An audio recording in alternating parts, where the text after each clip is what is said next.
అన్ని ఎపిసోడ్స్ని చూడటానికి Sony live యాప్ని డౌన్లోడ్ చేసుకోండి.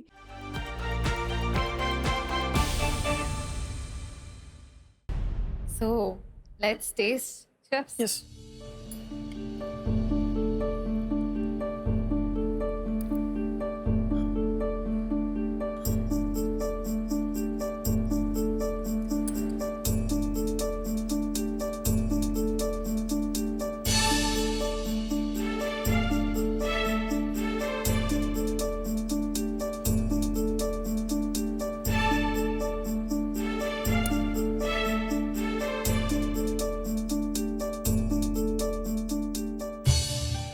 Did you taste the dish? Yes, sir. Pakka. Pakka. అన్ని ఎలిమెంట్స్ టేస్ట్ చేశారా? Yes, sir. అయినా ఇలాగే వడ్డించాలని డిసైడ్ చేశారా?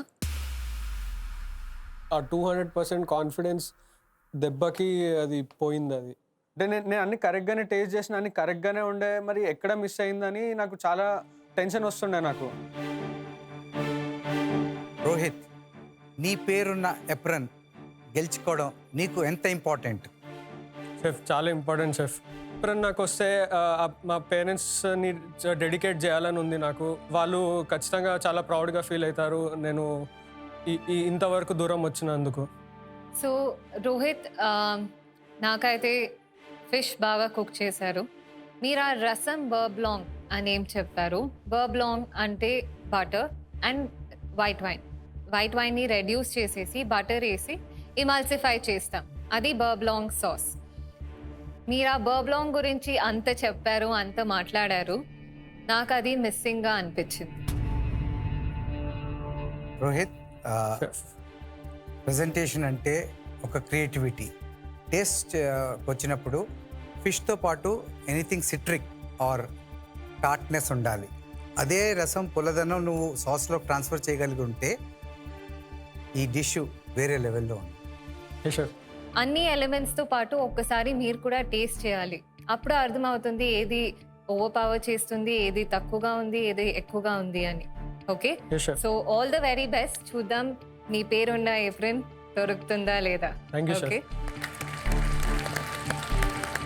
ఇంత బ్యూటిఫుల్గా డిష్ ప్రజెంట్ చేసిన, అన్ని ఎలిమెంట్స్ నేను అనుకున్నట్టు రెడీ వచ్చిన, బట్ ఒక చిన్న మిస్టేక్ వల్లే డిష్ మొత్తం బ్యాలెన్స్ అంతా పోయింది. చాలా డిమోటివేట్ అయిపోయినా వెంటనే. Next home cook kitty party queen Neetu, మీ డిష్ తీసుకురండి.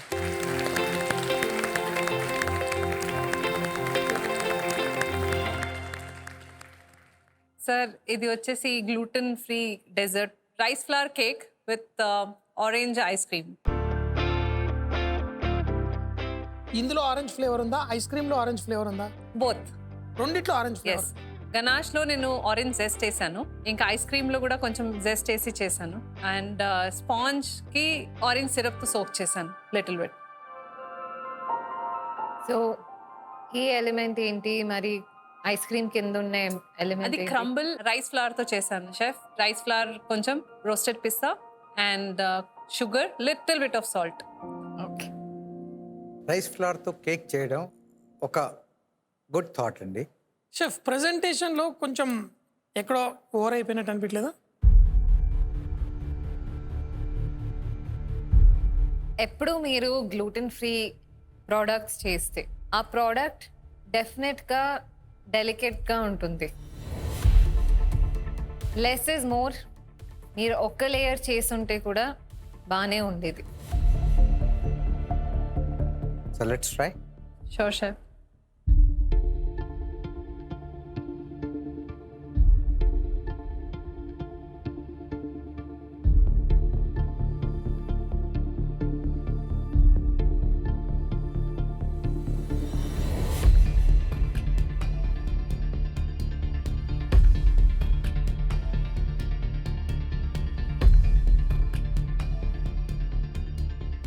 ఫ్లేవర్స్ బాగున్నాయి. ఆ ఐస్ క్రీము, ఆ క్రంబుల్ టెక్స్చర్ బాగుంది. ప్రెజెంటేషన్ కొంచెం మీరు కొంచెం కష్టపడి ఉంటే Yes. నేనైతే ఏప్రిల్ తీసి ఇచ్చేవాడిని, కానీ నాకు ఆ కష్టంలో కొంచెం తక్కువ అనిపించింది. కాబట్టి షెఫ్స్.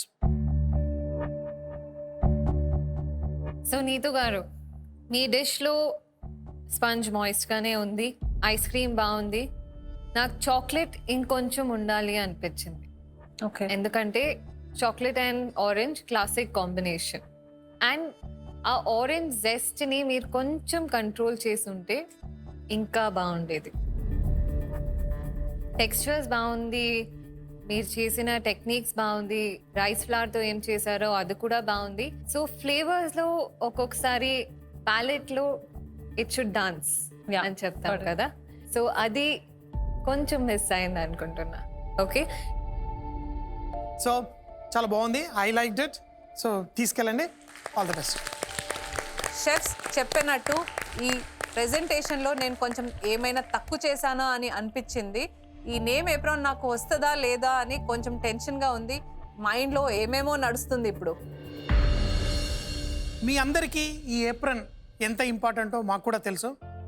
అందులో మాస్టర్ షెఫ్ కిచెన్లో మన పేరుతో ఉన్న ఏప్రన్ వేసుకోవడం చాలా చాలా ప్రౌడ్ మూమెంట్.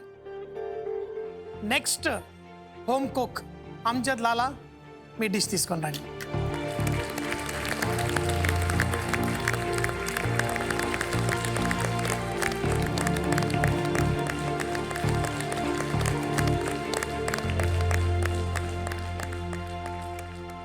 సో అమ్జద్ గారు ఎస్, మీ డిష్ గురించి చెప్పండి. నా dish zarda పూరితో అఖ్రోట్ kheer.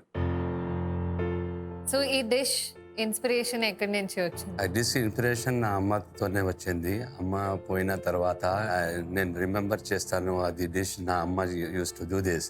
So reconstruct చేశాను, అరబిక్ ఫ్లేవర్ కూడా యాడ్ చేశాను. అందులో మైల్డ్గా స్వీట్నెస్ మైల్డ్గా ఉంది. Okay, almost last recipe reintroduce చేయాలనుకో అని నా థాట్.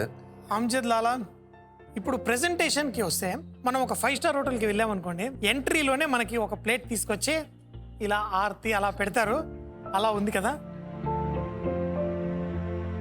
ప్రెజెంటేషన్ ఓకే ఓకే అయినా మీ టేస్ట్ ఈరోజు మీకు ఏప్రిల్ తెప్పిస్తుందో లేదో చూద్దాం.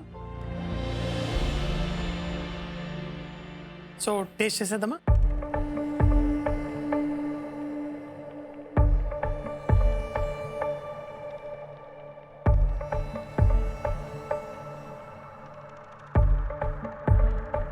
అమ్జద్, పూరీలో రైస్ స్టఫ్ చేసినప్పుడు ఆ రైస్ వేరేగా ప్లేట్ చేసే అవసరం లేదు. మీ థాట్స్ ఏంటి దాని గురించి? నా థాట్స్ ఇందులో ఏమంటే, ఆ జర్దాని ఎక్కువగా తిని ఫ్లేవర్స్ ఎంజాయ్ చేయడానికి సెపరేట్గా చేశాను. అమ్జద్ లాలా గారు, నువ్వు వంట చేయగలవని నాకు నమ్మకం ఉన్నా, ప్రెజెంటేషన్లో చేయగలవా లేదా అని మరీ మీకు ప్రెజెంటేషన్ అని చెప్పాను. గుర్తుగా ఉంది. కానీ అది గుర్తు పెట్టుకున్నట్టుగా నాకు అనిపట్లేదు ఈ ప్రెజెంటేషన్ చూస్తే. ఇంకొకటి, మన జర్దా రైస్ అదొక స్పెషాలిటీ. ఎందుకంటే మనం బిర్యానీ కూడా బాస్మతి రైస్తో చేస్తాం, జర్దా రైస్ కూడా బాస్మతితో చేస్తాం. జర్దా రైస్లో ఒక పాయింట్ వరకు కుక్ చేసి షుగర్ సిరప్ లేకపోతే దాంట్లో ఒక కన్సిస్టెన్సీగా తీసి పోసి దాన్ని మళ్ళీ స్లోగా కుక్ చేస్తే ప్రతి మితుకు పలుకులుగా ఉంటుంది, ఫుల్గా కుక్ అవుతుంది, అలాగే ఆ స్వీట్నెస్ కూడా వస్తుంది. సో జర్దా రైస్ కుక్ చేయడం అనేది ఒక ఆర్ట్. సో మీ డిష్ టేస్ట్ గురించి వస్తే, ఆ అక్రోట్ కి కీర్ చాలా బాగుంది, బ్యాలెన్స్గా ఉంది, ఎక్కువ స్వీట్గా లేదు. ఆ వాల్నట్ ఫ్లేవర్, ఆ kheer texture absolutely fantastic. Thank you. Zarda అంటే ముగ్లై కోర్స్లో ఒక స్వీట్ డిష్. మీరు ఆ సాఫ్రన్ నాకు ఎక్కడో ఎక్కువ అయింది అనిపించింది. మీ డిష్కి వస్తే జర్దా డ్రై అయ్యింది, మీకు తిన్నప్పుడు డ్రైనెస్ ఫీల్ అవుతోంది. పూరి స్టఫ్డ్ విత్ జర్దా, పూరి బయట బాగానే ఉంది, పూరి ఇప్పటికి కూడా సాఫ్ట్గా ఉంది చూడండి, కానీ లోపల తిన్నప్పుడు జర్దా అది డ్రైనెస్ తెలుస్తోంది. ఇవాళ మీరు చేసింది ఇది star item. Thank you. Master chef, ఈ ఏప్రిన్, మీ పేరున్న ఏప్రిన్ ఎందుకు ఇంపార్టెంట్? మాస్టర్ షెఫ్ ఒక మంచి ప్లాట్ఫామ్. ఆ ప్లాట్ఫామ్తోనే నేను ఓల్డ్ డిషెస్ ట్రెడిషనల్ డిషెస్కి న్యూ ఫార్మాట్లో కొంచెం చేంజెస్ చేసి కొంచెం ఇన్నోవేషన్ చేసి అది ప్రజెంట్ చేయాలని అది నా డ్రీమ్. మేము అంటుంది 3 పిల్లర్స్ అడుగుతున్నాం. ఒకటి, టేస్ట్ మీకు వస్తోంది, సో ఇన్నోవేషన్ కూడా మీకు ఉంది ప్రజెంటేషన్ మీద. తప్పకుండా మీరు కొంచెం కష్టపడితే నేను ఇంప్రూవ్ చేస్తాను సార్. All the best. పూర్తి ఎపిసోడ్స్ని చూడడానికి ఇక్కడ క్లిక్ చేయండి.